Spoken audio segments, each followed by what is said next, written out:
Muito bem. Boa noite.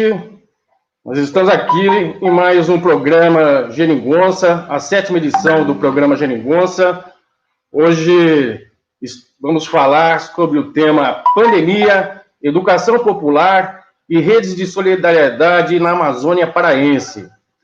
Nós estamos aqui com a Cecília Figueira, João Colares, a Regina, a Adriane.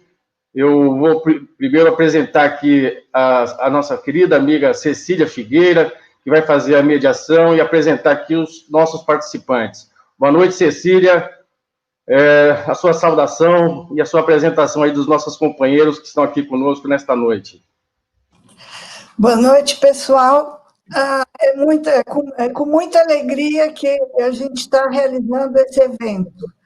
Desde que eu participei, em setembro do ano passado, num encontro aí com vocês em Belém, que era o Paulo Freire Vive nas práticas de educação popular na Amazônia, eu fiquei com muita vontade de partilhar as experiências, a riqueza, a exuberância da Amazônia e, principalmente, a diversidade, a garra e o desafio de vocês na prática de educação popular. Estou muito feliz com isso e espero que vocês, todos que estão nos assistindo, gostem, porque essa turma é fera. A Regininha, ela é representante do TF, do Cursinho Popular, é coordenadora do Cursinho Popular TF Livre, situado na região periférica de Belém. Adriane Lima é militante feminista, professora da Universidade Federal do Pará e atuante, né, no movimento feminista. João Colares é representante do CEAL, que é Conselho de Educação Popular da América Latina, e professor da Universidade Estadual do Pará.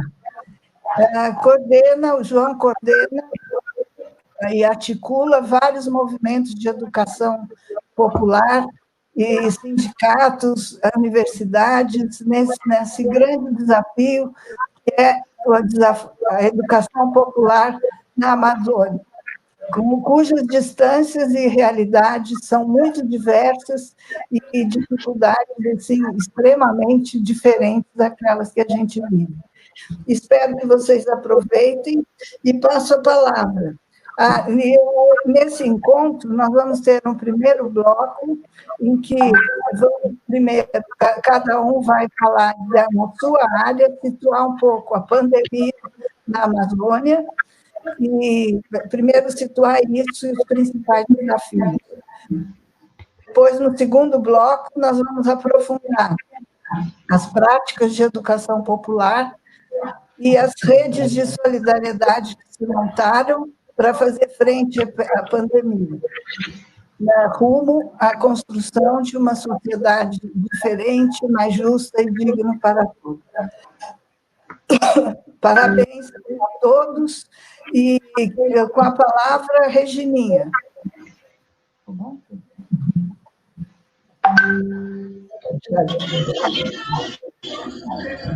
Que era mesmo que é para eu falar, eu estava aqui fazendo outra coisa. Tá.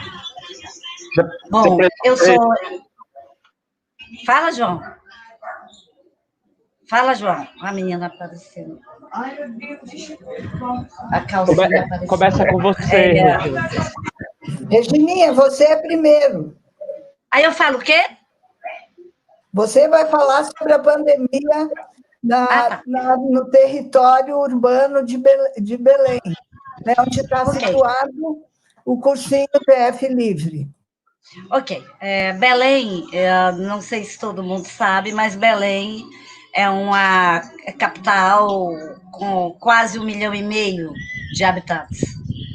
Nessa área em que eu atuo, Terra Firme, onde está o cursinho, são dois bairros circunvizinhos, que é Guamá e Canudos. Guamá é o bairro mais populoso, com em média de 94 mil habitantes, e a Terra Firme com mais de 60 mil. Nessa área aí, saneamento básico não chega a 1% desses bairros, né? Saúde, embora já tenha desde 98 aí o programa Saúde da Família, mas não chega a atender todo mundo. E na educação, nós temos hoje um processo de evasão muito grande. Então, é nesse contexto, é nessa cidade em que a gente atua, né? A pandemia, quando ela iniciou, aqui em Belém era uma grande loucura, né? A gente conversava entre a gente, todo mundo com muito medo, mas a maioria da galera dizia assim, não, aqui não vai pegar não, pô. Porra, aqui toma banho no tucunduba, tá cheio de anticorpos e tal, mas o nosso medo, principalmente nós do TF Livre, nós que conversamos que articulamos com mais gente no Brasil, o nosso medo é que se chegasse aqui não iria sobrar ninguém, mesmo com o Brasil tendo um tempo para se preparar. E aqui não deu outra. Apesar do governador do estado ter tido, logo no segundo momento, posturas do tipo de parar algumas questões, parar escolas e tal, mas nós temos o Sistema Único de Saúde aqui completamente, uma rede que não é completa. Então, nós temos uma atenção básica, nós temos uma atenção de média complexidade, mas quando chega na alta complexidade, que são as UTIs, que são respiradores, que são tal, isso nós não temos. Então, era um medo muito grande. Mas o nosso medo maior para concluir, é que eu, principalmente, eu particularmente, o meu medo era que todo mundo morresse, aí quando eu acordasse no dia, abrisse a janela e não sobrasse ninguém. Eu falei, não, também não dá para ficar só em casa, né? Como é que vai ser isso? E aí comecei a conversar, articular, como é que nós vamos fazer, como é que a gente mantém o grupo aceso. E aí a gente foi lidando, tentando compreender o que era essa pandemia, como estava nos outros estados, como tinha chegado aqui, como ela estava. Mas aqui em Belém do Pará, nós acreditamos, segundo os órgãos de saúde, nós ainda não chegamos no pico, né? Nós não ainda estamos aí caminhando, está morrendo gente todo dia. A subnotificação, eu acho que a daqui, não estou dizendo com certeza, porque as minhas amigas da saúde que eu consultei hoje também não soube me precisar, mas a subnotificação daqui, eu acho que é a maior do que o Pará inteiro, porque só no bairro aqui da Terra Firme já morreu para mais de 100 pessoas, se não são notificadas, fora os que morrem em casa, fora a família que diz que não morreu de Covid, morreu foi de tuberculose, não foi não, foi infarto, não foi não, foi um AVC. Então, esse tipo, a pandemia nessa cidade, né, onde as pessoas têm muita dificuldade, nós estamos hoje com um nível de desemprego no Pará, principalmente em Belém, é astronômico, é galopante, né? Porque nós não temos um parque industrial aqui que garanta a onda, a gente trabalha muito mais com bens e serviços, né? Então, vocês sabem que isso aí dá um problema, mas eu acho que é isso, né? Faltou alguma coisa? É que eu tô tensa, assim, vocês sabem, não fica assim, toda nervosinha.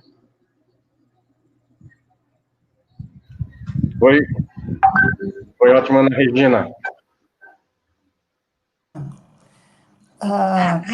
Adriane, você poderia situar um pouco a situação aí com as mulheres, principalmente? Posso sim, Cissa. Gostaria de agradecer a oportunidade, né? Vou virar aqui um pouquinho a câmera. Boa noite, todas e todos. É um prazer falar um pouquinho da nossa região, do nosso lugar, né? É uma satisfação falar do nosso lugar, porque nós vivenciamos, né? Nós sentimos, assim como cada pessoa que está passando por esse momento complexo, difícil, estranho, deve estar sentindo e percebendo o quanto a sua cidade, o quanto o seu lugar, né, nós não estamos preparados para isso. E eu vou fazer um recorte, como a Cissa colocou. Eu sou a Adriane Lima, sou professora na Universidade Federal do Pará, e coordeno um grupo de estudo e pesquisa que se chama GPGF, que é o Grupo de Estudo e Pesquisa em Educação, Gênero, Feminismo e Interseccionalidade, e a gente vem debatendo exatamente nessa perspectiva do gênero, do feminismo, da sexualidade. Nós também discutimos numa dimensão popular, como eu sou da educação e estou formada tenho uma formação de educadora popular, pesquisei, estudei, militei durante muito tempo na educação popular, na Universidade do Estado, e a gente faz esse recorte e faz essa leitura da pandemia, né? Então, a pandemia, ela é mais um problema diante de todos os outros problemas que nós já tínhamos. Nossa frágil sistema de saúde, nosso governo, que não tem como prioridade a vida, e aqui eu faço um recorte, nossos governos não têm como prioridade a vida das mulheres, né? A vida de meninas. Então, o recorte de gênero, e aí a gente não pode esquecer que esse recorte de gênero, ele tem ele é intensificado a partir da classe, da raça. Então, eu vou falar especificamente deste lugar, né, de um lugar mulher, negra, pobre, porque são elas que são afetadas não só pela crise sanitária e também pela crise econômica que nós estamos atravessando. Então, são essas mulheres, e na nossa região, nós temos um recorte étnico, racial, de classe, de gênero, onde as mulheres, né, elas estão à frente. As mulheres elas estão na linha de frente, tanto do enfrentamento da pandemia, né, dessa crise sanitária, como também econômica. E são elas, infelizmente, né, somos nós, infelizmente, que sofreremos grandes cortes. Somos nós as primeiras a perder trabalho. Somos nós também que somos sobrecarregadas com a tripla jornada, porque somos vistas como cuidadoras, cuidadora da casa, cuidadora de criança, cuidadora de idosos. Isso não é um machismo, isso é uma constatação. Segundo o relatório da ONU Mulheres, que saiu em abril de 2020, as mulheres estão na linha de frente, né, dessa pandemia, dessa crise, como socorristas, como cuidadoras, porque elas fazem parte, né, fazem parte dela, ou seja, mulheres estão na rua. E mais mulheres fazendo recorte interseccional, né, que também ocupa o maior número de trabalhos informais, né? Então, nós que estamos nessa situação, nós somos as primeiras a perder. Então, as mulheres também, que estão, o grande contingente de mulheres que estão no trabalho informal, são as primeiras a perder seu emprego, a ter como sacrifício as suas rendas. Então, isso é uma constatação, é um estudo, isso não foi só em Belém, não foi só no Pará, isso é uma realidade mundial. E a frase fica em casa, né, ficar em casa, ou fique em casa, ou isolamento social, não necessariamente é uma frase que nos conforta, porque em casa está exatamente o nosso agressor, o que vem uma segunda pandemia, o aumento de uma segunda pandemia, que é o aumento da violência contra as mulheres, contra as meninas, né, por terem que ficar em casa por uma crise sanitária, e, ao mesmo tempo, o isolamento que isola essa mulher junto com seu agressor e também retira dela a possibilidade dos canais de comunicação. Então, é uma frase que traz muitos problemas para nós, e aí, fazendo um recorte muito mais amazônico, né, nós temos mulheres que vivem em comunidades quilombolas, em comunidades indígenas, em comunidades rurais, camponesas, enfim, que mesmo tendo um celular, não tem o sinal da internet, não tem o sinal, né, do telefone para fazer fazer a denúncia, para ter esse acesso. Então, a gente vive uma dupla crise, né? A crise que já vínhamos enfrentando, porque a violência contra as mulheres já é um dado, já superava, já tinha um dado de 243 milhões de mulheres sofreram violência, mulheres e meninas. Se a gente for fazer um comparativo com abril de 2019, ou seja, mais ou menos aproximadamente a população brasileira, 243 milhões de mulheres no mundo foram agredidas, né? Sofreram abusos sexuais, mulheres, meninas, etc. Então, a pandemia, ela intensificou isso, ela agravou. Então, estima-se que só no Brasil, 35% do aumento da violência, né? Isso só as registradas. Nós temos também as subnotificações, né? As que não conseguem fazer, mas que sofrem essa violência, porque nós estamos falando de um lugar que tem uma carência econômica, uma carência educacional, uma carência formativa dentro do pensamento feminista, porque ser feminista não é algo fácil, simples, né? É uma formação política, é uma escolha, é uma ação política. Então, não dá para a gente exigir, por exemplo, de uma mulher de uma empregada doméstica, de uma trabalhadora doméstica que foi educada a ser subordinada, né? Ideologicamente, a obedecer o sexismo que tanto nos implementam, que tanto é imposto, a dizer que ela tem que ser forte para fazer a denúncia e esquecer todo o resto. Então, não é fácil falar de feminismo com mulheres das classes populares, né? Por isso que nós desenvolvemos práticas educativas populares feministas, que é exatamente para estender a comunicação e uma comunicação popular feminista, que a gente possa alcançar essas mulheres no sentido não só de informar, mas de ouvir, de uma escuta sensível, de uma inclusão, de um acolhimento, né, de uma empatia, de uma sororidade, onde a gente possamos nos colocar junto delas, do lado delas, com elas. É isso que a educação popular nos traz dentro de uma perspectiva feminista. Né? Não só a gente não está ali só para formar um pensamento, mas a gente precisa corporificar esse pensamento numa perspectiva acolhedora, inclusiva, ética, né? A ética da humanidade, que a gente possa fortalecer um emocional, né, desconstruir e construir, desconstruir um pensamento hegemônico, exploratório, opressor, e construir uma outra forma de pensamento, uma outra postura de ser humano, né, uma outra maneira de lidar com as situações.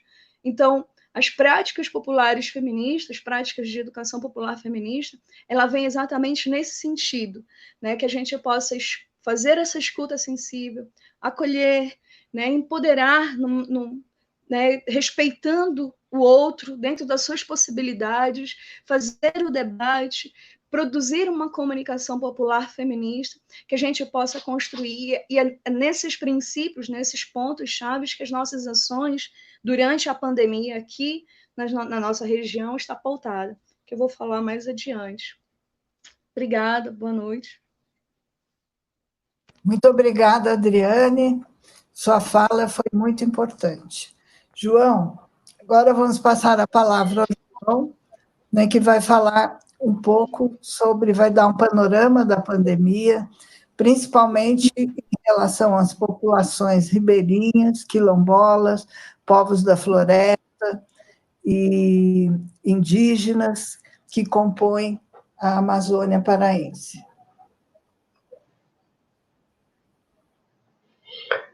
Boa noite a todas e todos que estão nos acompanhando. É uma grande alegria estar aqui. Eu agradeço nossa CISA a todos os coletivos que estão organizando essa atividade, o Geringonça São Paulo, o Coletivo Flores pela Democracia, o Coletivo Resistência e todos aqueles que integram o Comitê pela Democracia e por Lula Livre, não é? Falar em um tempo tão curto não é tarefa fácil, então eu vou tentar situar de uma maneira bastante ampla a problemática da pandemia na Amazônia camponesa e vou nesse primeiro bloco focalizar sobretudo as populações indígenas e quilombolas, e no segundo bloco, quando eu falar das ações, eu trago as populações ribeirinhas, os assentamentos de reforma agrária, né? Bom, então, primeiro dizer que a situação dos povos indígenas da Amazônia é uma situação trágica. Eles estão em luto, mas seguem em luta. Essa é a nota do povo Munduruku, do Médio Tapajós, né, o povo Munduruku daqui do Pará, que no dia 2 de julho, lançou uma nota chamada Estamos em luto, mas seguiremos na luta.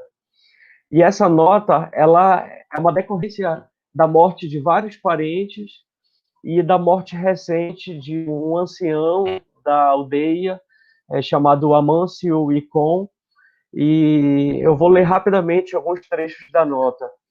A nossa história de organização começa assim: o vereador fez um pronunciamento e falou que aqui na região não tinha índios. Nesse momento, a gente despertou e começou a pensar no que ele disse, que não tinha índios aqui. Realmente não tinha organizado, representado juridicamente. Isso fez com que a gente se organizasse e corresse atrás dos nossos direitos.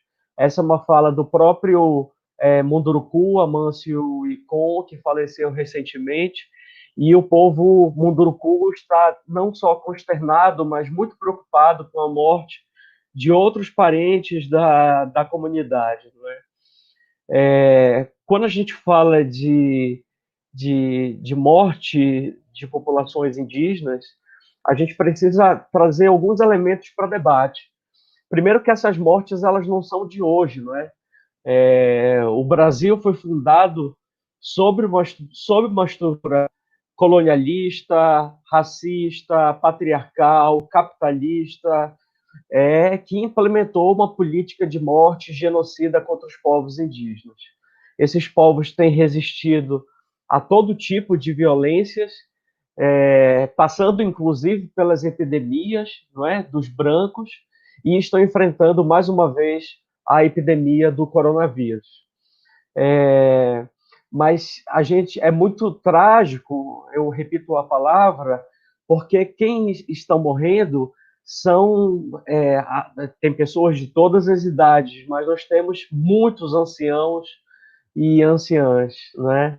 E média para os povos indígenas, porque esses são os guardiões da memória ancestral, dos conhecimentos da floresta e das tradições do seu povo, não é?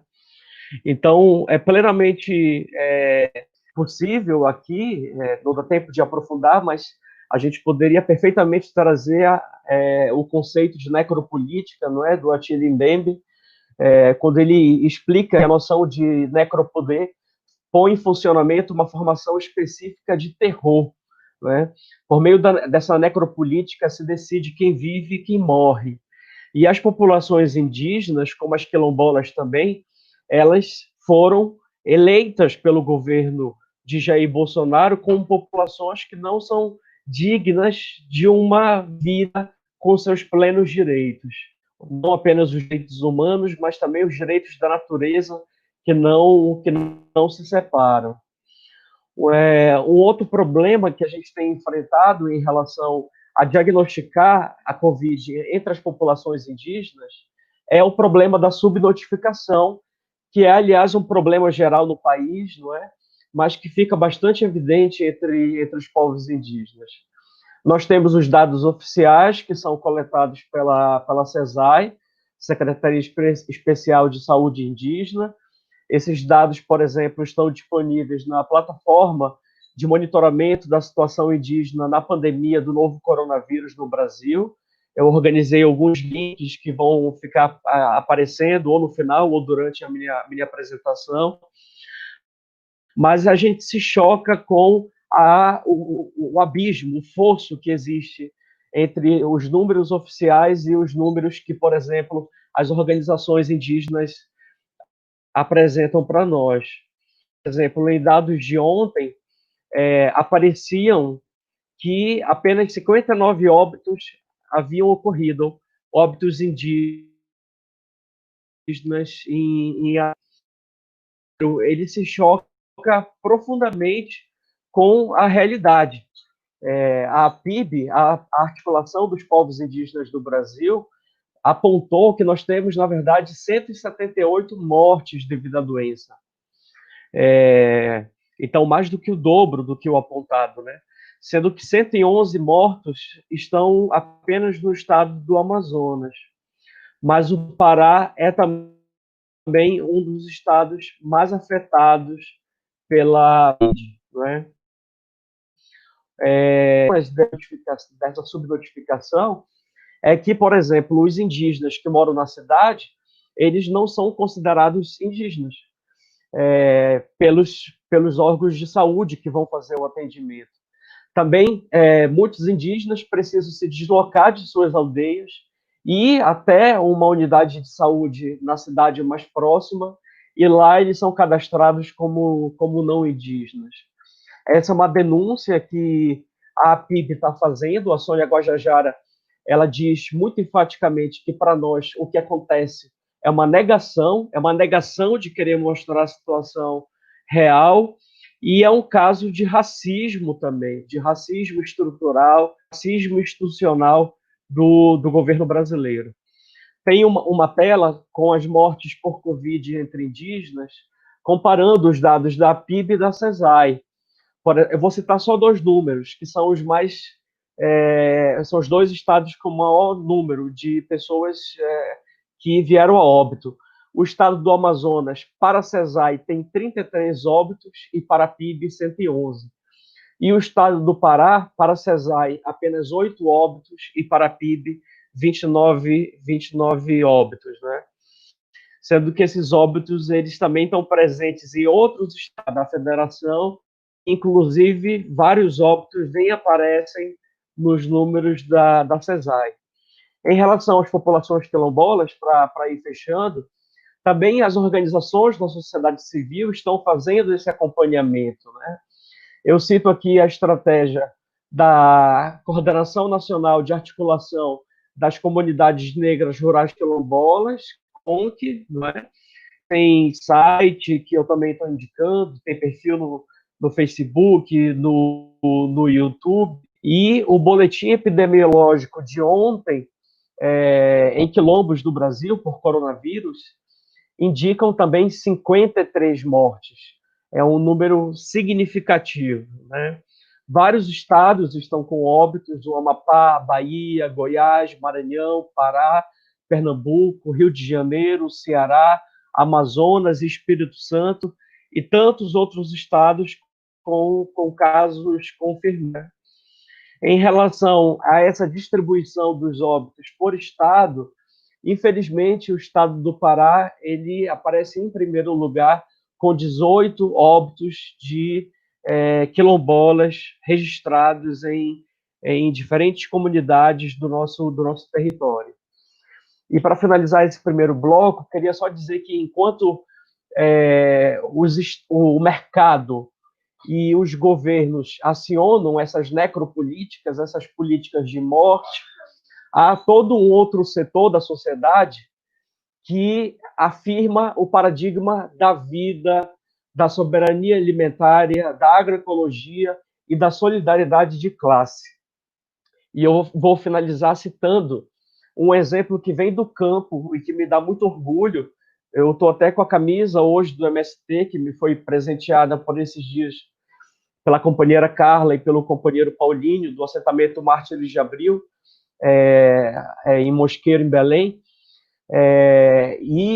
O MST tem feito um trabalho extraordinário nesse período de pandemia, não só para dentro do movimento, mas para fora também do movimento, né? Por exemplo, o movimento está providenciando comida, cuidados médicos e outros tipos de suporte para centenas de milhares de brasileiros em todo o país durante a pandemia. Todos os recursos estão sendo redirecionados ao combate do novo coronavírus. Mais de 500 toneladas de produtos, como melancia e mandioca, foram doados para hospitais e bairros e transformou 6 restaurantes urbanos em refeitórios para a população de rua. Além disso, centros educativos foram transformados em hospitais provisórios, onde trabalham parte dos 130 médicos organizados do movimento. O MST também está fazendo uma campanha de doação de sangue, produzindo álcool em gel, sabão e máscara para clínicas locais, e cerca de 10 mil professores que integram o movimento dos Sem Terra estão ajudando escolas públicas do país a se adaptarem ao ensino à distância. Então, para finalizar, eu diria que o cenário do Pará ele é marcado por essa profunda da Amazônia mas do Pará em específico nessa conversa, é marcado por essa profunda contradição. Por um lado, uma política de morte, de negação, de invisibilidade, uma necropolítica acionada pelos mercados e pelos governos contra as populações indígenas, quilombolas, ribeirinhas, camponesas, e, por outro lado, surgindo, brotando desses próprios movimentos, em articulação com outros movimentos do campo e da cidade, poderosas redes de solidariedade, sobre as quais a gente vai falar um pouco mais adiante. Então, para esse primeiro momento, seria isso. Agradeço a atenção. João, essas suas palavras foram, assim, profundamente, essa realidade que você apresentou é profundamente impactante, o que todo mundo falou, né? Mas, assim, a exploração e o extermínio da população do campo é uma coisa realmente, a necropolítica é uma coisa realmente chocante, né? Eu acho que, ao mesmo tempo que a Amazônia tem toda uma riqueza da biodiversidade, dos minérios, que tem o olho, né, a cobiça de grupos financeiros nacionais e internacionais, tem toda uma riqueza, e, por outro lado, toda uma riqueza cultural dos povos e tal, tem uma profunda cobiça. E as contradições e as desigualdades na Amazônia são ainda mais acentuadas. Eu gostaria ainda, nesse primeiro bloco, se for possível, que a Regininha aprofundasse um pouco como os jovens da comunidade da periferia e da comunidade do TF Livre estão sendo afetados pelo Covid, né? Quais são as dificuldades, quais são os sentimentos, como que eles estão lidando com essa questão.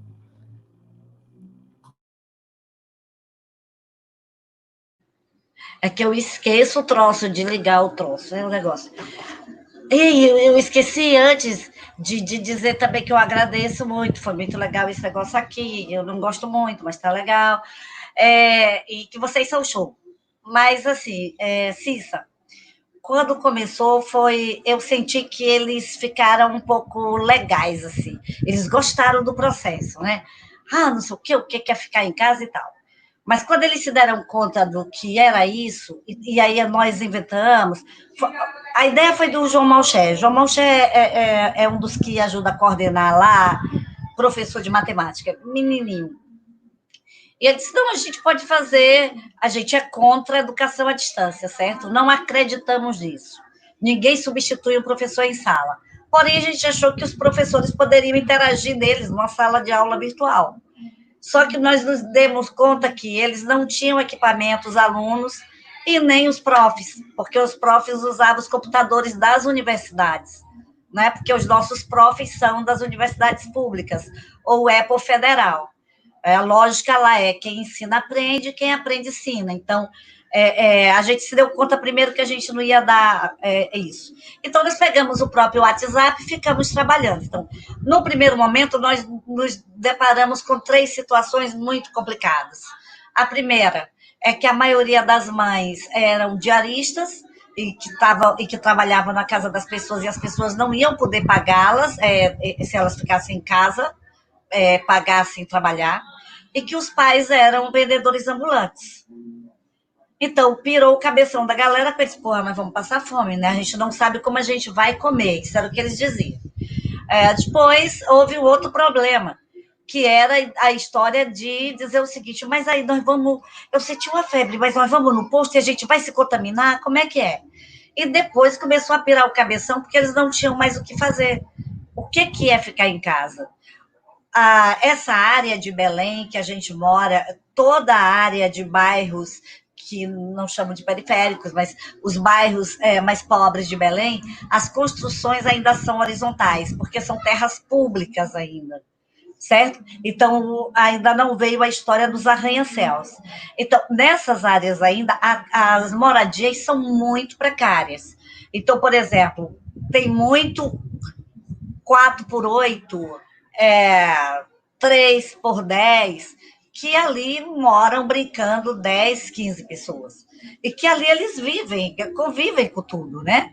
A maioria da galera que chegou, Belém, na sua área mais da Baixada, é uma área que foi muito ocupada por ribeirinhos, né? Por conta da história do êxodo rural, a galera que veio para melhorar de vida em Belém. Então, morar na beira dos igarapés era muito interessante, era a vida deles lá que eles trouxeram para cá.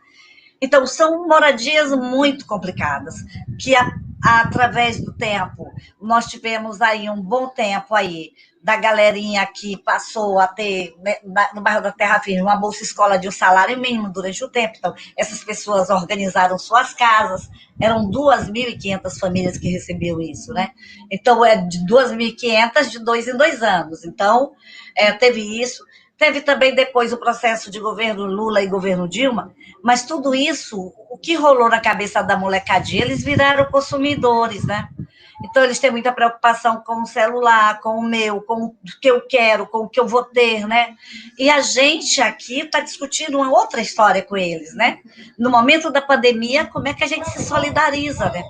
Como é que o meu se perde? O meu não perde toda a história, né? Então, agora, a situação que eles sentem, que eles saíram de governo de Lula e Dilma, que eles tinham uma certa proteção, e agora ficam completamente amígua, e a maioria da molecada está nas neopentecostais, eles têm um poder atrativo muito forte, né? Eles têm música, eles têm teatro e tal. Para nosso azar, uma boa parte está no tráfico e uma parte está presa, e o que sobra, que prestem atenção, nós lidamos com uma juventude que está terminando o ensino médio. Isso nessas áreas é uma galera que está acima, é outro papo, entendeu? É uma galerinha que já tem uma família mais organizadinha, embora tenha estupros, embora tenha violência sexual, como depois a gente viu que tinha, que a gente toca. Mas qual é o grande lance? É que essa galerinha de TF livre, nesse processo agora, eles aprendem, eu acho que eles estão começando a se dar conta de 3 questões. Sozinho não dá. 2, tem que aprender não para ter um apartamento ou um carro, tem que aprender e ser legal para mudar onde eu estou, e mudar onde eu estou é mudar saneamento, é mudar saúde, é mudar a educação para que todos tenham. E a terceira coisa que eu estou achando muito legal é que eles estão reconhecendo que eles podem estar melhor do que outros e puxar o outro pela mão. Isso eu estou percebendo muito agora na pandemia. Antes era mais difícil perceber, agora eu percebo mais. Aí eu me alonguei muito, né?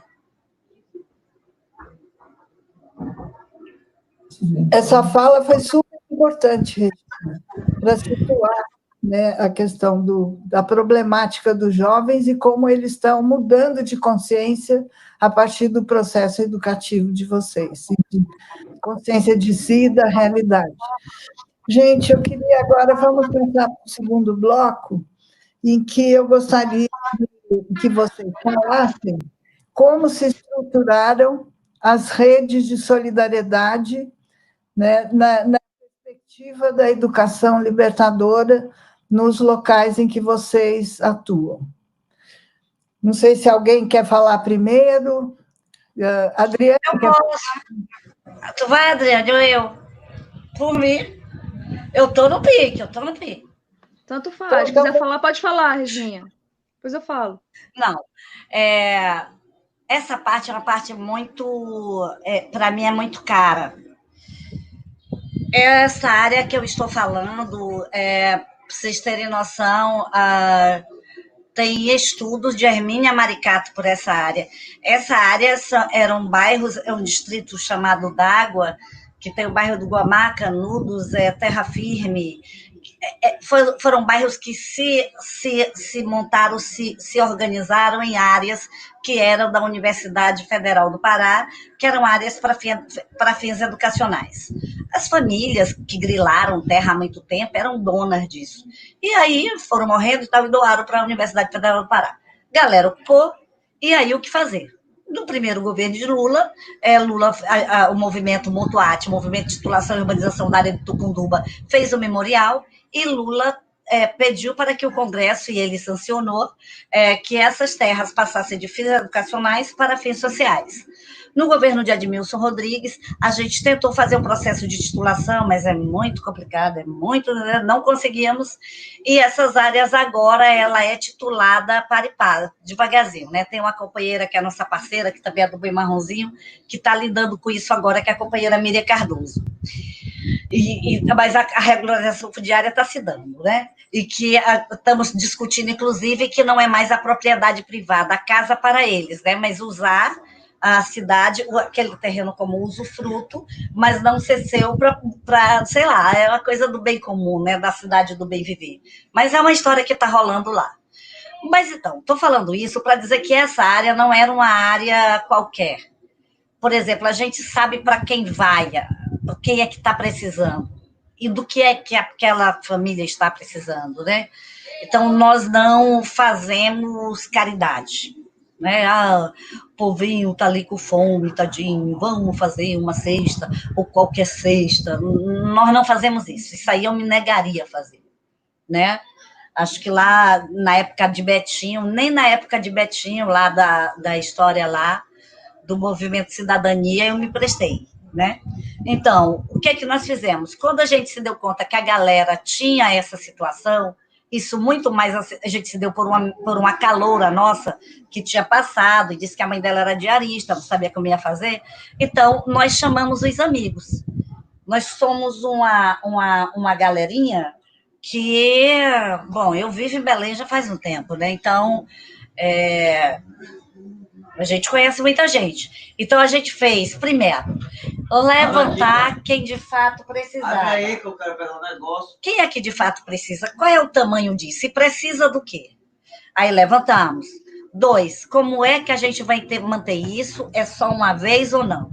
Então, conversamos com a nutricionista, conversamos com outra, ela fez uma onda e ela disse o seguinte, olha, para uma família de, no máximo, 5 pessoas sobreviver, é isso aqui. Então, nós montamos essa cesta e fomos pedir ajuda para as pessoas. Então, um deu a ideia de fazer uma lista, eu pensava em pedir alimentos, a pessoa deixava e tal. Mas não, tem que fazer um depósito, aí compra e tal. Então, nós montamos assim, as pessoas não são as mesmas que doam. Por exemplo, quem doou a primeira vez, só tem, dos que doaram a primeira vez, só 4 todo mês doa. Nós já vamos para a terceira entrega, né? Agora, essa semana que vem. É feito isso, as cestas são compradas em armazéns aqui da cidade, feita por mim e por uma companheira que é aluna, que eu acompanho ela, que faz as compras são ela, mas eu acompanho. Essas compras são transportadas, isso também muito por conta do cuidado, né, por conta da Covid. Isso é transportado por um companheiro do Boi Marronzinho, companheiro Joelcio, que pega o carro dele, a picape, pega essas compras e leva para o barracão do boi.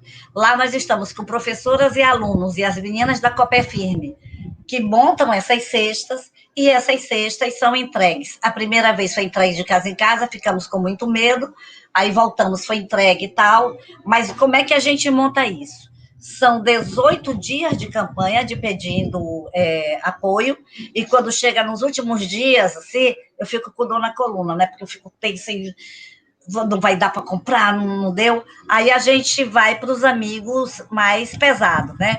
Tipo, tem 3 sindicatos aqui que dão ajuda da porra, assim, que sustentam, não pode falar isso, esse negócio de palavrão, sustentam basicamente o TF Livre, né? Que é os companheiros do Sintep, os companheiros do Sinduepa e os companheiros da DUFPA. A DUFPA bem mais recentemente. Então, a gente vai, monta e entrega. A nossa história com eles, com essas famílias, que já chegam em 220, não é só com a história da ajuda, da alimentação, né? Nós percebemos que nas famílias tinham mulheres, homens e crianças. Então, primeira coisa que nós fomos tentar foi lutar para que eles tivessem ajuda emergencial. Esse dinheiro não é do governo, esse dinheiro são reservas, está cheio de reservas, tem muita grana no exterior. Em vez de ficar dando para certas figuras aí, para inominável, gastar milhões no cartão corporativo, bora distribuir isso direito para as pessoas. Então, em vez de 200, ficou em 600, 1.200, ajudamos nessa luta, fizemos o debate, e nesse momento, queria só contar isso para vocês, para quem está ouvindo. Os nossos alunos, as nossas alunas não sabiam da onde vinha esse dinheiro. Eu acho que na cabeça deles era assim, o dinheiro do governo mesmo. Então, o professor nosso, o companheiro Humberto Jardel, desenhou o processo. Como é que via, como é que se transformava, como é que esse dinheiro, da onde saía esse dinheiro. Então, imagina, se os nossos meninos que são metidos a militantes, que estão aqui no cursinho DF Livre que é tal, não sabia como é que era, imagina a maioria da população, né? Então, nós fizemos isso, mas percebemos que estava tendo muito problema, né?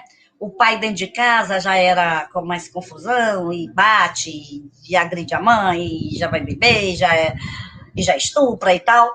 E aí eu percebi que era, primeiro, ajuda assistencial, para que eles pudessem ficar livres no final do mês com aqueles R$600 e pudessem pagar a luz, pagar aquelas contas lá. 2, a questão da comida, para comer, se alimentar, ficar forte, né, e tal, e depois cuidar da mente, porque se a mente não estiver legal, né, não vai ficar bem. Então, a gente montou, paralelo a isso, um escritório, um consultório. Esse consultório começou primeiro com o companheiro Roberto Falcon. Roberto é uma figura linda que eu conheci quando ele veio implantar o Família Saudável em Belém. Tá morando em Belém, que ele casou aqui, né? E aí ele tá morando em Belém. E Roberto, na hora que eu disse para ele, você topa ficar num consultório virtual e tal? Topou na hora. O segundo é um que eu costumo chamar de semideus, porque ele faz implante coclear como ninguém. Uma vez eu vi uma moça com 23 anos que não ouvia, né? E depois do implante, quando ela ouviu a alegria dela, eu falei, cara, esse cara é um semideus. Que é meu amigo, militamos juntos do movimento estudantil, não faz tanto tempo, né? Mas ele é um otorrinolaringologista da melhor qualidade, que é o Paulo Fonteles, e minha parceira de todas as horas, querida, de copo de tudo, companheira Sônia Caluf, que é psicanalista. Então, daí, a partir daí foi que veio a Adriane, que já disse, Regina, vamos fazer um puxadinho, aí já rolou essa história das mulheres. Então, nós cuidamos disso, mas não dava para cuidar só disso. Nós tínhamos que ir para um outro processo, que era como é que a gente ia cuidar dos meninos estudando, né? E aí nós estamos com esse apoio pedagógico também, e pronto. É isso, eu acho. Respondi tudo? Acho que, por enquanto, está jogada, lançada a bola, Regina. Foi muito bom. Ai, sim, eu gosto de ti, porque tudo é bom, tudo é legal. Ai. Não, eu acho que essas coisas que você levantou explicou muito bem como é o processo e qual é a diferença, né, de simplesmente entregar uma cesta e fazer um processo de conscientização e de educação popular, de educação política, na perspectiva de direitos e de uma educação libertadora, que é aquilo que ajuda as pessoas a mudarem. E quando você fala que os jovens estão percebendo que o importante, eles estão começando a se perceber, né, como agentes de transformação, é em decorrência exatamente desse processo que vocês estão fazendo. É isso aí. Eu gostaria de passar agora para...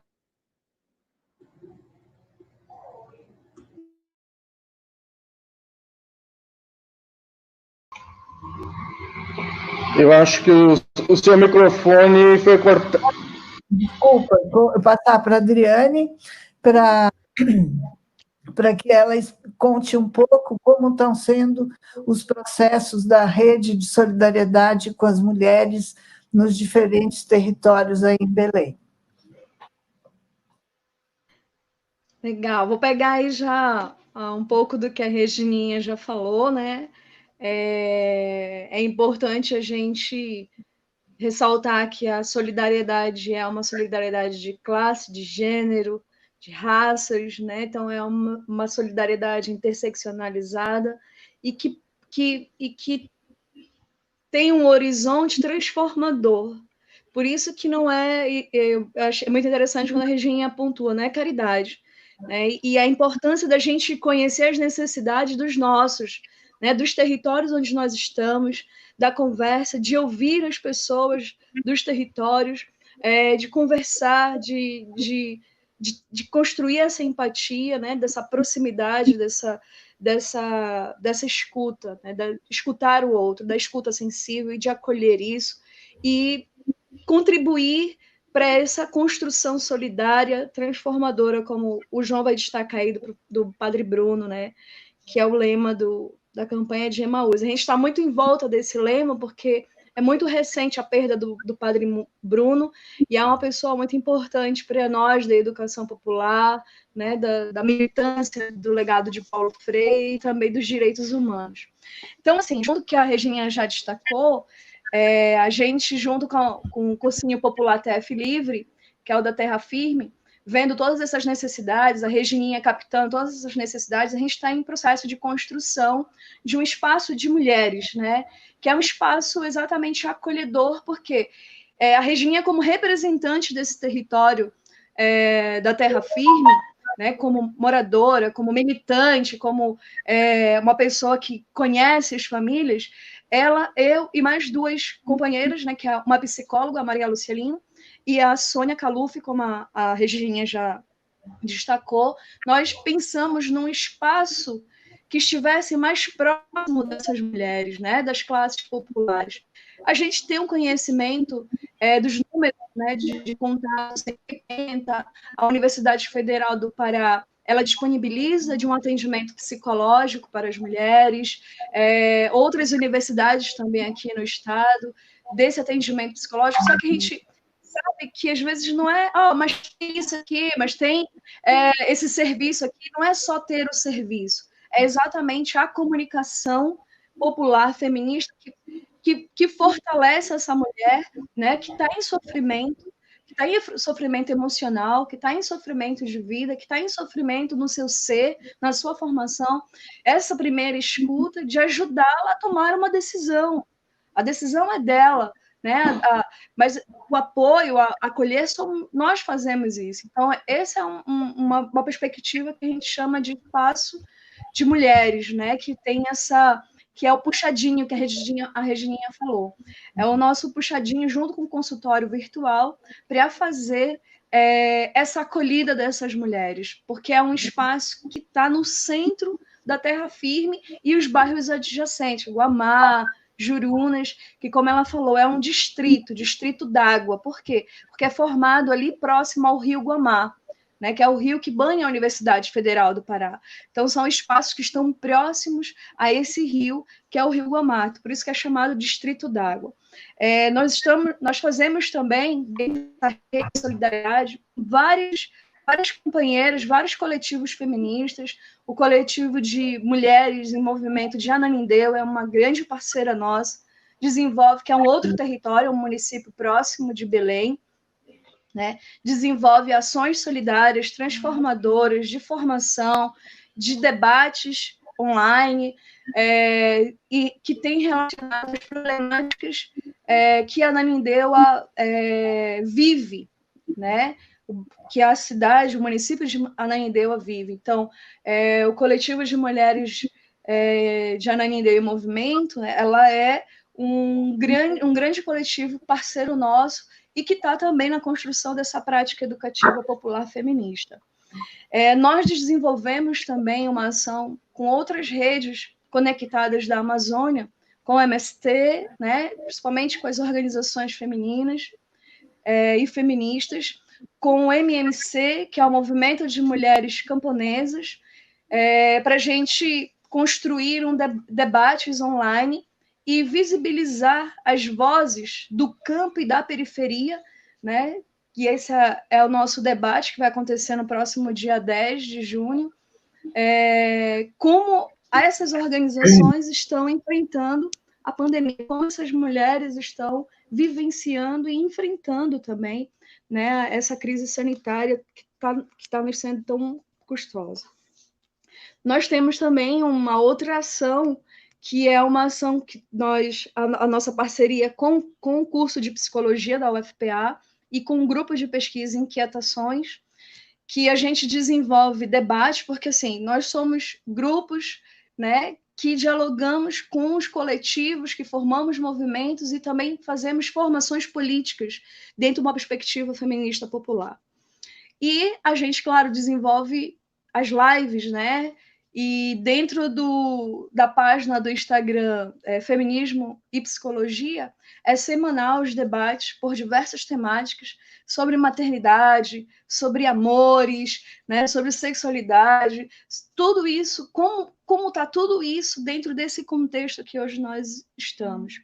Então, o Grupo Inquietações também é um grande parceiro nosso. Então, assim, a gente busca conectar com várias outras organizações, né, com vários outros grupos e territórios para a gente desenvolver atividades formativas, atividades informativas e atividades também de solidariedade, né, transformadoras.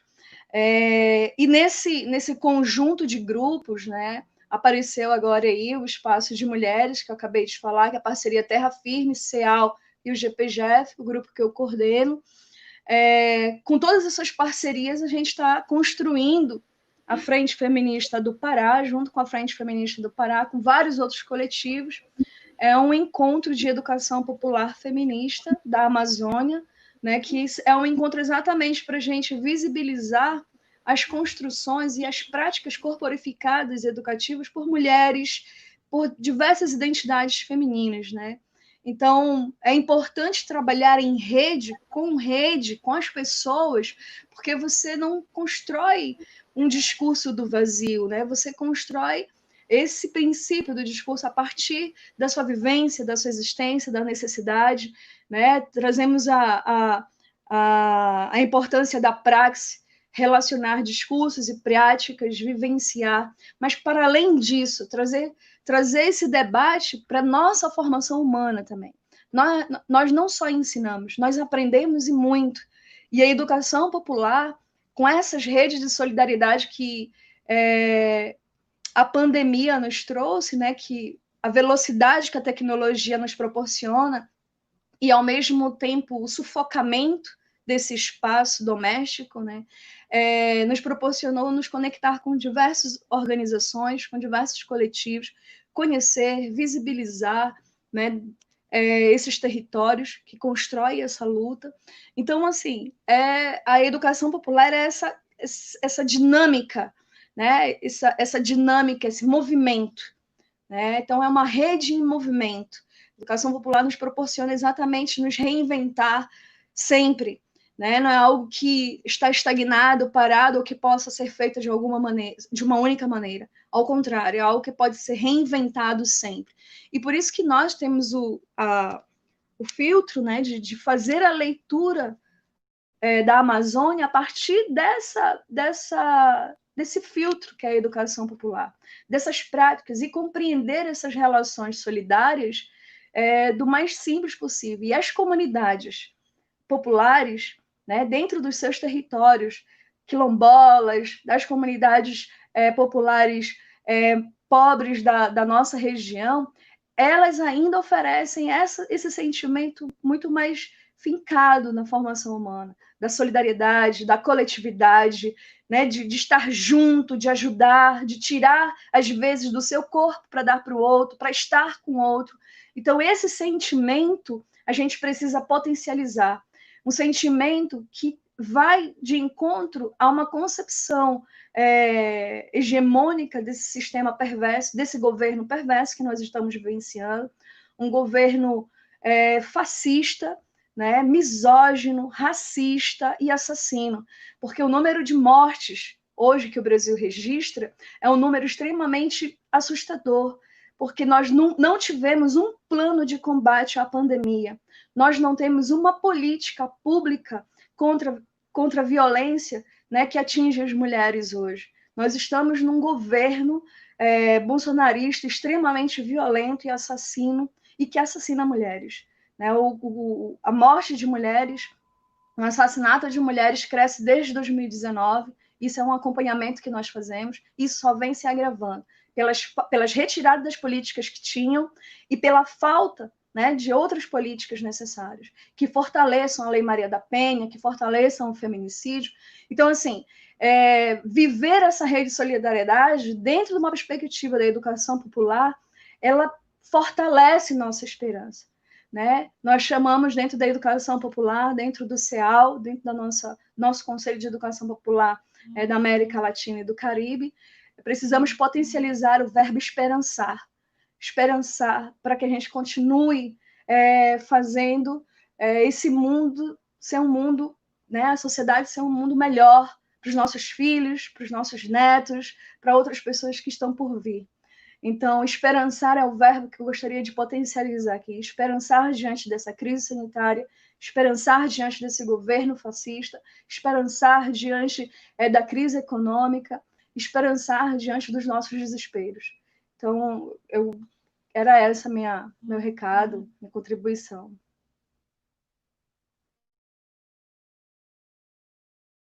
Adriane, eu acho que a sua fala mostrou para quem não conhecia mais profundamente a metodologia e a forma de fazer a educação popular, a forma de conceber como uma prática libertadora e transformadora, foi assim, fundamental. Eu acho que isso vai trazer muito elemento novo para quem está na militância e que está, às vezes, meio perdido, né, de como lutar e como aproveitar esse momento de crise para dar um salto em termos da construção de um mundo mais justo, mais soberano e mais digno. Eu acho que a questão do esperançar que você levantou é uma coisa muito importante e que a Regininha falou também dos jovens, né, que começam a se sentir como agentes transformadores. Eu queria pedir, então, que o João continuasse nessa linha, né, e que aprofundasse um pouco e essa questão do esperançar junto às populações ribeirinhas e o pessoal que você atua mais na área que você atua mais diretamente. Gostaria de destacar também ainda a importância que foi colocado, tanto pela Regininha como da Adriane, de, na ação da educação popular, você ia fazendo uma articulação em redes, né? Fortalecendo as diferentes práticas e articulação e organização popular. É isso aí, João, vamos em frente. Obrigado, Cissa. Já me ouvem? Sim? Então, obrigado, Cissa. Nesse segundo bloco, a gente estamos tratando de educação popular e redes de solidariedade em face da pandemia, nesses distintos espaços, territórios onde ela está presente. Então, se a gente fala de educação popular, é preciso ficar bastante negritado, como falou a Adriane e alguns outros colegas, amigos que estão no chat, que nós fazemos uma distinção entre solidariedade de classe, de gênero, de raça, étnica, ou seja, a solidariedade no sentido de um humanismo real e transformador, como está presente na obra do Paulo Freire. A gente faz uma distinção entre isso, que é movido pelos próprios oprimidos, e a falsa generosidade, como denunciava Paulo Freire, por exemplo, na Pedagogia do Oprimido. Tem um trechinho desse livro que eu acho fantástico e que eu gostaria de ler. Paulo Freire começa a falar assim sobre os oprimidos, aliás, os opressores. Estes que oprimem, exploram e violentam em razão do seu poder, não podem ter, por este poder, a força de libertação dos oprimidos nem de si mesmos. Só o poder que nasce da debilidade dos oprimidos será suficientemente forte para libertar a ambos. Por isso é que o poder dos opressores, quando se pretende amenizar a debilidade dos oprimidos, não apenas quase sempre se expressa em falsa generosidade, como jamais a ultrapassa. Os opressores, falsamente generosos, têm necessidade para que a sua generosidade continue tendo oportunidade de realizar-se da permanência da injustiça. A ordem social injusta é a fonte geradora permanente dessa falsa generosidade que se nutre da morte, do desalento e da miséria. Então, se nós falamos, a partir da educação popular, de redes de solidariedade de classe, precisa ser numa perspectiva transformadora, radicalmente transformadora da sociedade. A nossa sociedade, ela é fundada em pilares muito poderosos que reproduzem desigualdades, opressões, né, como o racismo, o machismo, o sexismo, a LGBTfobia, o capitalismo, a misoginia, entre outros processos de opressão.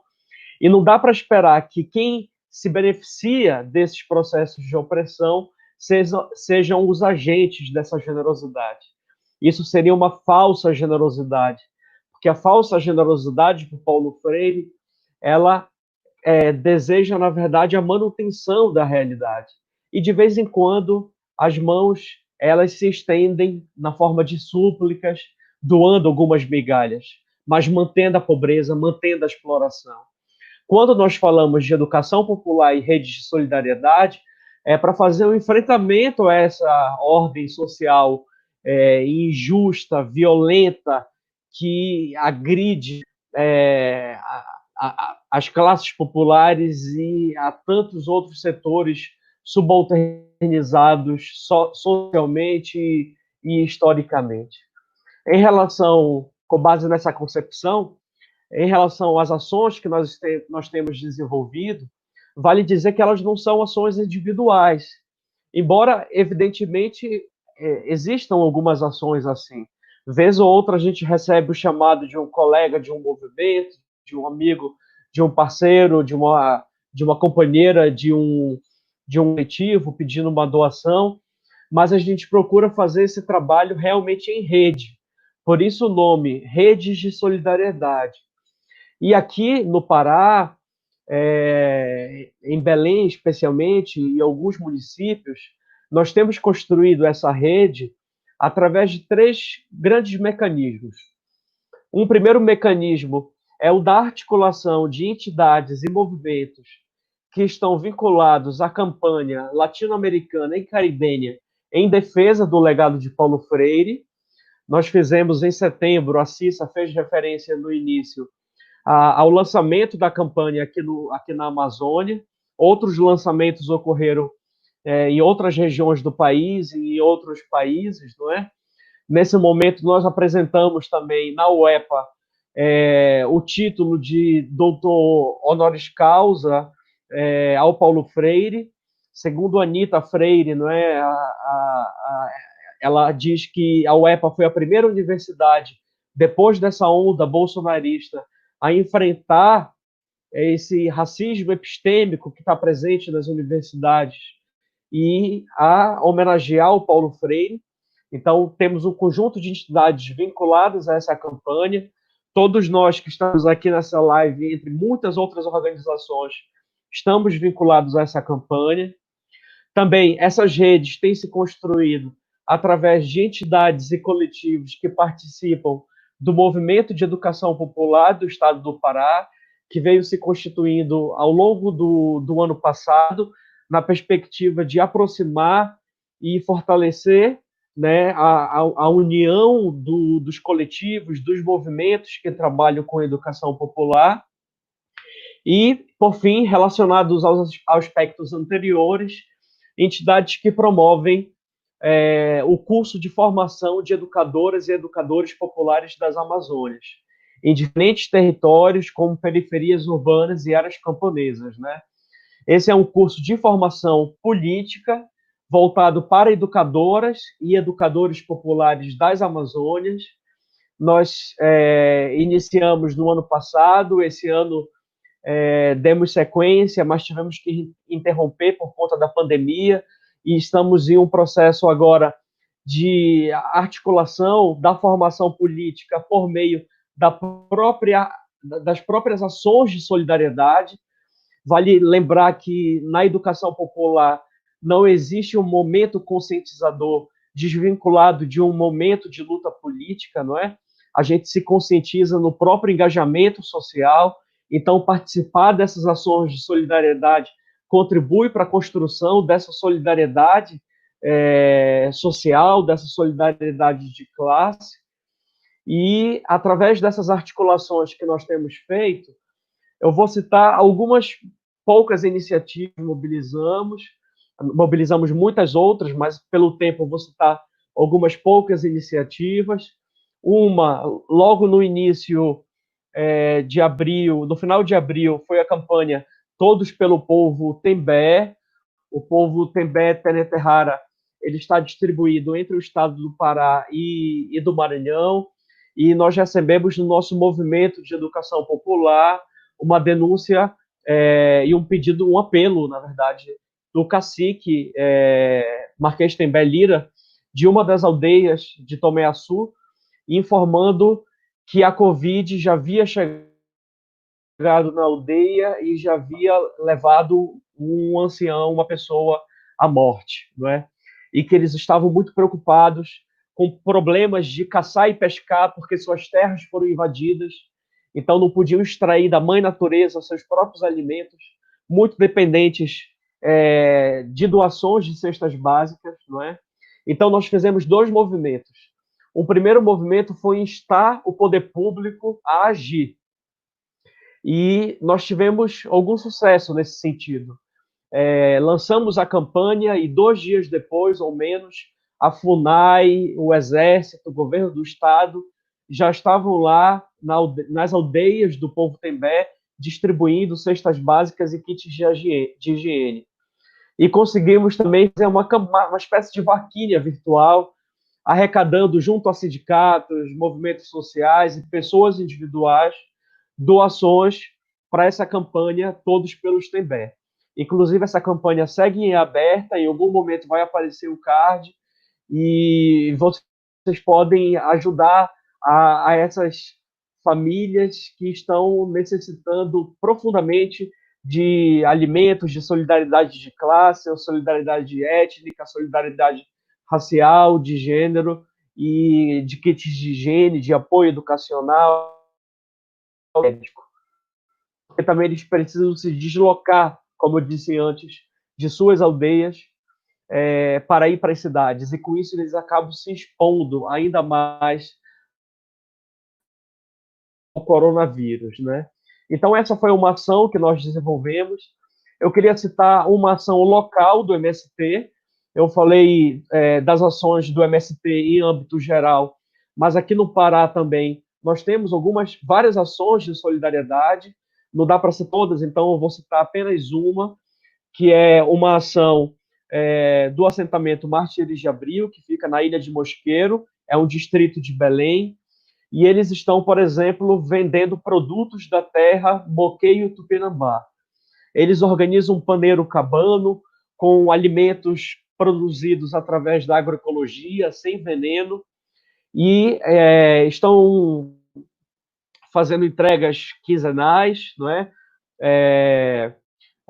E a compra desses alimentos, além de ajudar o próprio movimento, possibilita que na compra de um paneiro cabano, uma cesta básica ou um outro paneiro seja doado ou para uma família assentada ou para alguém da comunidade de Mosqueiro, do distrito de Mosqueiro, que esteja precisando. Adriane e eu estivemos recentemente lá nesse assentamento e nós vimos como funciona. As pessoas estavam indo até o assentamento para buscar cestas básicas que são compradas por meio dessa compra que nós fazemos do paneiro cabano, né? Então, essa é uma outra ação envolvendo o movimento camponês sem terra, E eu faço parte de um núcleo, que é o Núcleo de Educação Popular Paulo Freire, o NEP, que está na UEPA, a Universidade do Estado do Pará, onde eu sou professor. E no NEP nós temos um grupo de pesquisa, e extensão, que se chama Para a Leitura Vai Quem Quer, que por esses dias também realizou uma ação junto com a professora Lorena Sain, com a Polícia Militar do Estado, e outros poderes públicos da Ilha de Tijuba, que é uma das mais de 30 ilhas que pertencem à região insular de Belém. Eles estiveram também numa ação de solidariedade de classe, de educação popular, distribuição de cestas básicas. Então, essas foram algumas das iniciativas que nós mobilizamos. É claro que nós estamos apoiando também as ações do TF Livre e outras ações em Belém, mas como a minha fala tinha um recorte mais camponês, eu destaquei essas ações. Para finalizar, eu queria citar algumas ações de educação popular que não estão sendo organizadas por nós, mas que eu gostaria de dar visibilidade para elas, porque são super importantes. Uma é a campanha de arrecadação da Rede Emancipa Belém. A Rede Emancipa é uma rede de cursinhos, né, que está presente no Brasil inteiro. Aqui em Belém eles estão presentes e eles estão pedindo a doação para compra e distribuição de alimentos, álcool em gel, material de limpeza e artigos de higiene pessoal nas periferias. Em algum momento vai aparecer um card também, mas vocês podem consultar essa campanha tanto no Instagram quanto no Facebook da Rede Emancipa Belém, que é arroba Rede Emancipa Belém. Eu queria citar, a Adriane já fez uma referência ao movimento República de Emaús, que é um movimento fundado nos anos 70, já existe, portanto, há 50 anos. É um movimento fundado pelo padre Bruno Sec, que faleceu na sexta-feira. As grandes referências nacionais, não só da Amazônia, eu diria até internacionais, na luta pelos direitos humanos e na luta pelos direitos das crianças e dos adolescentes. Não é? Ele estava como pioneiro nos movimentos de meninos e meninas de rua que levaram, que pressionaram pela aprovação do ECA em 1990, né? O Estatuto da Criança e do Adolescente. O Padre Bruno morreu há pouco tempo, na sexta-feira, mas o movimento República de Emaús, ele é formado por muitos militantes que estão precisando agora do nosso apoio. Também vocês podem encontrar na internet, no Facebook, nas redes sociais, Movimento República de Emaús, e lá vocês vão ver como poder contribuir para que esse movimento, que tem 50 anos ou mais, ele possa continuar. E, para finalizar a minha fala, eu queria citar duas campanhas, campanha indígena e uma denúncia e uma campanha de um povo indígena e de um povo quilombola. Primeiro é a campanha dos Yanomami. Nesse momento é super importante o que nós estamos falando. Isso o povo Yanomami, que é um dos maiores povos indígenas do Brasil, não é? Eles estão com 20 mil garimpeiros invadindo suas terras. Vale dizer que essas minas em que esses garimpeiros estão são minas ilegais dentro do território indígena Yanomami, e essa invasão, digamos assim, dos 20 mil garimpeiros está ameaçando até 40% dos indígenas que moram perto dessas minas. E estudos recentes feitos pela UFMG, por exemplo, apontam que até 6,5% dos Yanomami próximos dessas zonas de mina, podem vir a morrer se forem pelos impactos da Covid-19. Esse é um dos mais altos números de letalidade existentes em todo o mundo, né? Essa pesquisa da UFMG, junto com o Instituto Socioambiental, não é, classifica o povo Yanomami como o povo mais vulnerável à pandemia de toda a Amazônia paraense. E segundo essa pesquisa, que foi revisada pela Fundação Oswaldo Cruz, a etnia corre o risco de sofrer um genocídio com a cumplicidade do Estado brasileiro, não é? Então, vale a pena que todos nós nos engajemos nessa campanha que eles estão chamando Fora Garimpo, Fora Covid, ou seja, para espantar a Covid, para espalhar a Covid, é preciso que os garimpos ilegais que estão dentro das suas terras sejam tirados. E para isso é preciso do poder público, aliás, do poder público, para que a gente possa mitigar esse problema tão sério entre os Yanomami, não é? Esse é o card da campanha, Fora Garimpo, Fora Covid. E tem uma outra ação que eu queria citar, que eu não preparei um card, porque acabou de chegar, não é? Tem muita informação chegando ao mesmo tempo, mas é uma informação que chegou do nosso Centro de Educação Popular do Estado do Pará, vindo do município de Moju. É um município aqui no estado do Pará, onde existem mais de 14 comunidades quilombolas, e eles estão denunciando a total falta de políticas públicas do município de Moju em relação às populações quilombolas desse município. Então, pessoal, é preciso fortalecer a nossa luta, é preciso fortalecer a solidariedade de classe, é preciso nos engajar contra esse genocídio perpetrado pelo Estado e pelo mercado, e é preciso que a gente se engaje em diferentes iniciativas. Existem várias. Eu sei que não é possível que a gente possa contribuir com todas, mas dentro do nosso campo de atuação, é muito importante que a gente haja, seja na luta feminista, seja na luta das cidades, das periferias urbanas, das favelas, não é? Seja na luta do campo com os povos indígenas, com os povos ribeirinhos, com os povos da floresta, com os povos quilombolas. Então, eu termino também com o verbo esperançar, que é um verbo freiriano, e termino com outro verbo freiriano, que é o verbo indignar, indignar-se. Não é possível que a gente veja o que está acontecendo calados. É preciso que essa indignação nos mova a uma ação política organizada, e é através daí que a esperança deixará de ser por espera, como diria Paulo Freire, uma espera vã, para virar um esperançar, para virar uma ação coletiva movida por aqueles e por aquelas que acreditam na transformação social.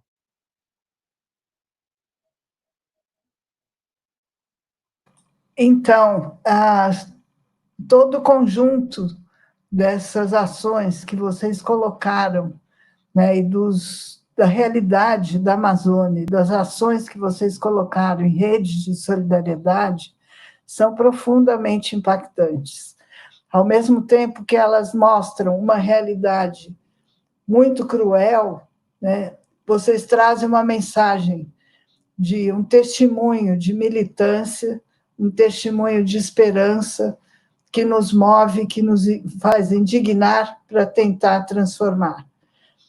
Eu acho que já está meio passando do tempo, né? Então eu gostaria que, assim, rapidamente, vocês falassem a última, se quiserem, uma mensagem. Mas antes disso, eu queria dar uma coisa que outro dia eu ouvi num militante do MST do Paraná, né, falando assim, a classe dominante não tem medo de armas, mas eles tremem diante de homens e mulheres que sonham, porque o sonho ele é transformador, ele balança as estruturas da sociedade. Então, é isso aí, gente. O último recado de cada um de vocês. Rápido. Muito obrigado. Depois esse evento, né, essa live vai estar no YouTube, e nós vamos, depois vocês vão poder divulgar, e espero que todo mundo que aproveite e divulgue para suas redes e para todas as pessoas que podem fazer uso e podem se impactar e se mover pelo que foi colocado por vocês. Muito obrigada.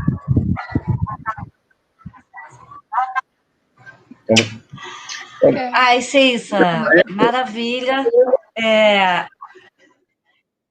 Eu vou começar. Cissa, maravilha. Eu, nesse tempo, nessa história toda de live, eu participei só de 2. Uma porque foi a Edvânia que pediu, e ela é muito parceira, e era um negócio lá de ADUFPA, e eu gostei do tema e fui. E essa segunda foi por conta de Cissa, né? Eu não gosto disso, não acredito nisso, né? Mas eu até gostei. Eu acho que eu fiquei mais legal, acho que o remédio da coluna me deixou mais tranquila. Queria dizer 3 coisas. Por exemplo, a solidariedade que transforma é aquela que a gente vê imediatamente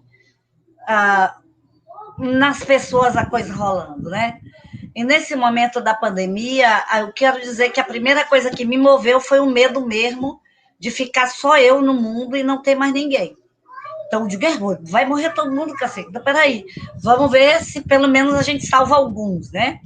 A segunda é se esses salvos, essas salvas, pudessem ver o mundo numa outra perspectiva, mas de movimento. Porque nós somos muitos grupos, nós somos muita gente, mas nós somos muito do negócio da internet. Nós temos um pouco pé no barro. Então, eu acho que o que a gente tem que fazer a partir de agora, que eu acho que a pandemia nos desacostumou mais, que agora tudo é live, tudo, mas eu acho que a gente vai ter que botar o pé no barro de novo. Se nós queremos fazer com que os oprimidos, com que as oprimidas venham com a gente vai ter que se aproximar mais delas. Não é ser um representante, uma representante delas, é estar junto na caminhada com elas. Então, estou dizendo isso e gostaria agora de agradecer a nossa companheirada da Terra Firme, que são os grupos organizados que ajudam isso a acontecer, companheiros do IAC, do Instituto Amazônia Cultural, que ensina a molecada a tocar violão, tocar flauta, e eles são maravilhosos, já tem gente que formou e tal, inclusive formou na UEPA. Os companheiros do Bem Marronzinho, que já existe há 25 anos, e que a gente está aí nessa luta, é nosso parceiro de primeira hora e tal. As companheiras da Copefirme. Copefirme é uma cooperativa de serviços e produção que surgiu há 2 anos da ideia, e agora, por conta da pandemia, foi para estar produzindo máscaras. E essa cooperativa é fruto desse negócio com o TF Livre. Eu estou achando isso muito massa, muito lindo. Aos companheiros de Canudos, que é os companheiros do Aldeato, que é mais o boi categoria. Agradecer o companheiro Andrés, viu, Colares? Dá um beijo para ele, ele disse que ia ver a live. Viu, Adriane? Dá um beijo para o Andrés. Andrés está na Colômbia, estava estudando aqui, mas foi para a Colômbia e não voltou por conta da pandemia. Graças, né? Vamos nos ver livre de um. Mentira, eu amo ele. Agradecer a companheira Edvânia, a companheira Zaira, companheiro, não quero esquecer ninguém, companheiro Igor, companheiro Alê, companheiro Humberto Jardel, companheira Mari Santa, companheira Anira, companheiro Joelcio, companheiro João Barbosa, a companheira Rosângela Cecinha, o Roberto Falcon, médico cubano lindo, gostoso, que eu te adoro, não ficar com ciúme. Ana Cristina, é termo. Paulo Fodelis, meu parceiro, Silvia Kumaru, uma médica pediatra que cuida também dos nossos, e eu acho que é isso. Beijo, beijo, foi lindo, Cissa. E só para encerrar, eu só aceitei isso de Cissa porque eu tinha ido em São Paulo muitas vezes, e toda vida eu ia para Imbu, ou então para Taboão, né? Era só reunião e tal. Menina, eu cheguei aí, um casal de adolescentes, fizeram da minha vida tudo diferente. Na primeira noite, um me levou para o Algeniar, um bar massa. Nossa, bar lindo. O João Colares adorou. E na última noite, cara, o casal de adolescentes me levou para conhecer a Praça Roosevelt. Você é doida? Então, assim, gratidão. O casal de adolescentes foi Cissa Figueira e Pedro Pontual, porque só um casal de adolescentes vai fazer isso comigo, né? Então, beijos, gratidão, gratidão mesmo, gratidão a vocês. Não é fácil também fazer o que vocês estão fazendo. Eu achei linda essa tecnologia. Quando eu crescer, eu quero ser igual a vocês. Então, e eu levei, você esqueceu de falar que vocês foram ver aquela peça com o grupo Companhia do Tijolo e Nossa! que foi fundamental. Mas vamos encerrando Gente, um monólogo massa, um monólogo maravilhoso, inspirador. Eu queria destacar, né, coisas que foram faladas aí, que são fundamentais. Pé no barro, escuta, solidariedade de classe, formação, esperançar, sonhar com a construção de um outro mundo possível. Vamos lá, Adriane, falar rapidamente. Eu quero agradecer, né, esse espaço, parabenizar também esses muitos coletivos que estão envolvidos. Eu nem vou citar aqui que eu não sei, mas aproximadamente 23, né, coletivos que estão envolvidos, coletivos da resistência, coletivos contra o neoliberalismo, coletivo antifascista. Então, eu acho que isso é muito importante, parabenizar essa iniciativa de vocês, essa resistência de vocês, agradecer o espaço para a gente falar um pouco das nossas ações, né, das nossas ações fincadas em realidades, em dores, né, nos nossos territórios, porque dentro do feminismo, o nosso corpo é o nosso território, então se invade os nossos territórios, invadem também nossos corpos, então não é uma coisa dissociada que o capital nos fez aprender, né? Que a natureza e a terra é uma coisa e nós somos outras, nós somos naturezas, nós fazemos parte disso. Então todas as nossas ações não são pensadas fora dessa realidade, não são pensadas fora né, das dores.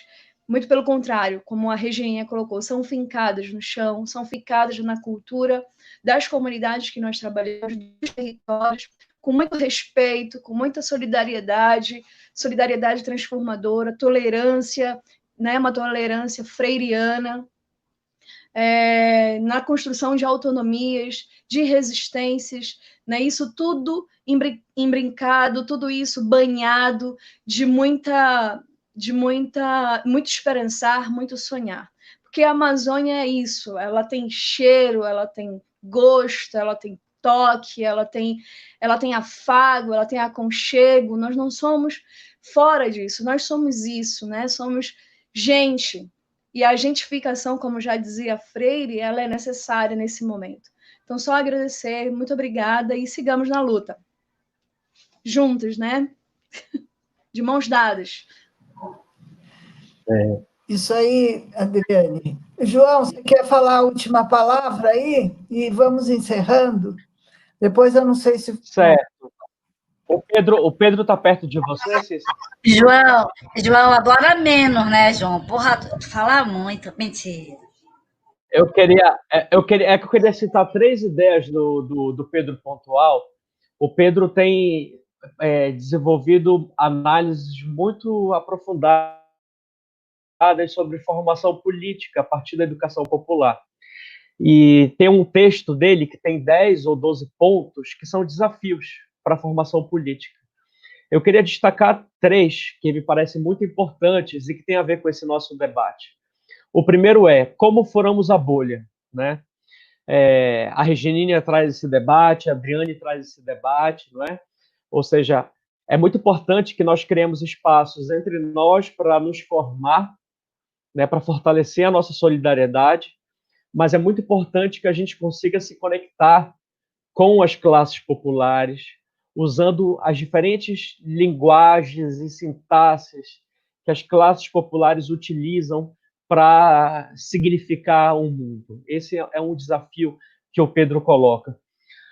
Um outro desafio é o de incentivar diferentes formas de ativismo social. Existe aquele ativismo que nós estamos já mais acostumados, a militância partidária, a militância sindical, mas existem muitas formas de ativismo, né?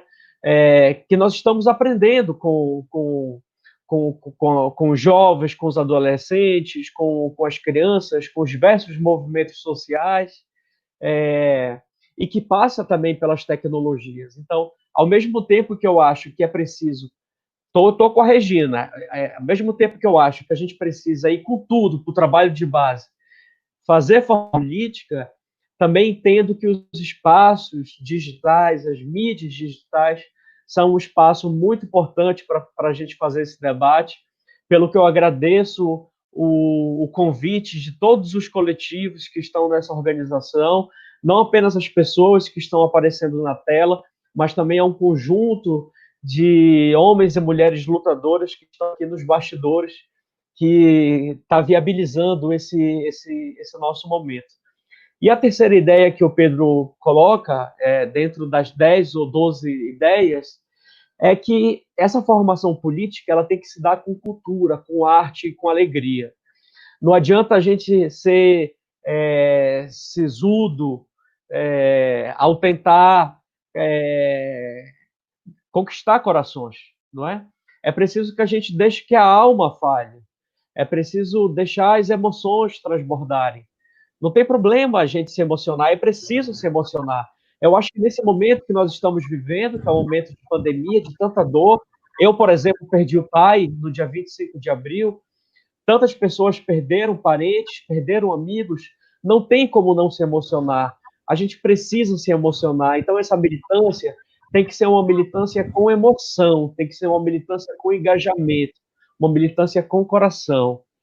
E para finalizar, realmente, né, como o nosso trabalho político-pedagógico nunca está dissociado do nosso trabalho acadêmico e de escrita acadêmica, eu queria divulgar para vocês alguns livrinhos. Um é bem novo, saiu agora, recente. Esse aqui se chama Paulo Freire em Abiyala. Ele foi publicado pela editora Circula. Ele foi escrito pela Camila Volpato, pela Cheryl Moretti, por mim e pelo Reinaldo Fleury. Faz parte de uma coleção Paulo Freire Hoje, que tem outros 2 volumes, Paulo Freire Hoje na Universidade e Paulo Freire Hoje na Saia Cultura, não é? Pela editora Circula, que vocês podem encontrar. Esse é um livro que nós lançamos no ano passado, que traz resultados de pesquisas sobre o legado de Paulo Freire para a educação na Amazônia, com diversas experiências de educação popular na Amazônia. E eu queria compartilhar todos esses livros são livros coletivos. Esse é um único livro, digamos, mais individual, assim, que é resultado da minha tese de doutorado, por uma pedagogia decolonial na América Latina, reflexões em torno do pensamento de Paulo Freire e Orlando Falsborda, que foi publicado pela editora CRV, e aqui a gente faz um estudo bem mais amplo possível, o que a gente conseguiu fazer das obras do Paulo Freire, das obras do sociólogo colombiano Orlando Falsborda, articulando os seus pensamentos com a perspectiva decolonial. Os meus contatos apareceram aí na tela, fiquem muito à vontade para entrar em contato. Vi muitos amigos aqui presentes nas lives, tanto no Facebook quanto no YouTube. Então, queria agradecer a presença de tantas amigas, de tantos amigos, também outras pessoas que nós estamos conhecendo agora, e nos colocar à disposição desse conjunto de coletivos que hoje nos convocam para que a gente possa participar de outros momentos e fortalecer a luta pela justiça social e pela soberania dos nossos povos, pela Amazônia, pela preservação da Amazônia, não é? Contra o racismo estrutural, pela educação popular e pelo legado de Paulo Freire. Muito obrigado e um grande beijo e abraço para todos. Obrigado. Não sei se o Fernando quer complementar alguma coisa em termos do coletivo. Sim. CCDR e Geringonça. Sim, nós vamos, então, chegamos aqui, quase 1h40 aqui de conversa, muito bom. Eu queria agradecer especialmente a Cecília Figueira, que foi responsável por esse encontro tão frutífero aqui, que a gente conheceu tantas ações, iniciativas tão importantes, e os comentários aqui que nós recebemos são comentários de muita satisfação e muita surpresa para esse conjunto de iniciativas que a gente está vendo, pôde acompanhar aqui hoje, né? Eu só queria agradecer mais uma vez, em nome do programa Geringonça, a Adriane, a Ana Regina, João Colares, a você, por toda a Cecília e ao Pedro, né, que estão aqui nesse final do programa. Agradecer muito mesmo a colaboração, poder nos dar esse encontro tão maravilhoso. O programa Geringonça é uma construção coletiva, né, de vários coletivos também, e esse encontro aqui entre Belém, São Paulo, Rio de Janeiro, é uma coisa fantástica, e é o que a gente pretende sempre fazer, né? Tá cruzando essas informações e cruzando essa rede de solidariedade que a gente vê aqui, que a gente é capaz de fazer. Eu só quero sintetizar esse encontro com o verbo mesmo, esperançar, que eu acho que é a síntese do que a gente conversou aqui hoje. Então, agradeço mais uma vez. O Geringonça vai voltar na segunda-feira próxima, dia 8, com o tema Economia Solidária. Vai ser também uma discussão. Espero que todos aqui participem também ativamente desse novo programa. Aqueles que acompanharam e queiram ver esta live, ela vai estar disponível nos nossos espaços no Face e no YouTube. Quem for para o YouTube, por favor, faça a sua inscrição também, para que a gente também tenha atinja um número bom para continuar fazendo as nossas lives. Então, mais uma vez, muito obrigado a todos e uma boa noite. Obrigado. Muito obrigada, Regininha, João. Tchau, gente. Obrigada. E assim, esse encontro deu gosto de quero mais. Obrigada.